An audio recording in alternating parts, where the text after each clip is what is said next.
Get her inside. Get her inside. That's all I could think. Get her inside, out of the cold, away from him. First tonight, a twisted case of domestic violence. A wife pummeled to a pulp, put in critical condition by the violent attack. The husband also in critical condition after a violent car crash. 24-hour News 8's Ken Kolker is sorting out the details and talking to someone who helped rescue the woman. Ken joins us live from the live desk. Ken? Yes, Susie, the brutal attack lasted much of the day Sunday and spanned 2 counties. But it could have been much worse without the help of some good Samaritans. First she says, lock the door, he's going to come back, he's going to kill me, he's going to kill me.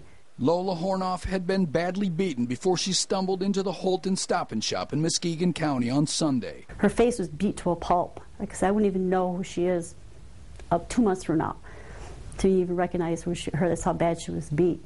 Her body, her half naked, clothes are ripped off her, her back is welted, bruised. Police say her husband, Robert, had tied her up, beaten and tortured her most of the day at their trailer in Newaygo, accusing her of having an affair with a mutual friend. Then he drove to Holton to confront that friend, and that's when Lola Hornoff made her escape from his car, still tied up, and ran to the nearby gas station. Her hands are bound behind her back, tightly bound, and it appears to, cord up around her neck.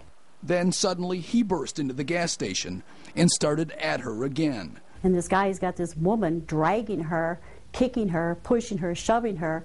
He continued to pummel her, witnesses says, as customers tried to stop him and as others, including Reese, called 911. Of course, I'm frantic. You need to get here, you need to get an ambulance, you need to get the police. Then he dragged her outside and tried to shove her into his car. There's so many people around that he gives up. Sort of. He pulls forward really fast and he backs up really fast and tries to hit her. Then he sped off. Get her inside. Get her inside. That's all I could think. Get her inside, out of the cold, away from him. Reese said that she cut the cords and wires, wrapped the woman in a blanket, and sat her on a milk crate. What they didn't know was that Robert Hornoff was long gone, about a mile away, when he apparently lost control and hit a utility pole. Now, Lola Hornoff is in critical condition at a hospital in Muskegon, while her husband is also in critical condition at a Grand Rapids hospital. Now, police say they have not turned over the case yet to prosecutors. They actually got a short statement from the wife before she went to the hospital, but say they would still like to interview her some more. Live at the live desk, Ken Kolker, 24-hour News 8. Ken, thank you. The man accused in the crime is someone that we have heard about before. 24-hour News 8's Henry Erbs here with his criminal history. Well, Robert Hornoff was involved in a well-publicized road rage case with racial overtones in 2003 in Grand Rapids.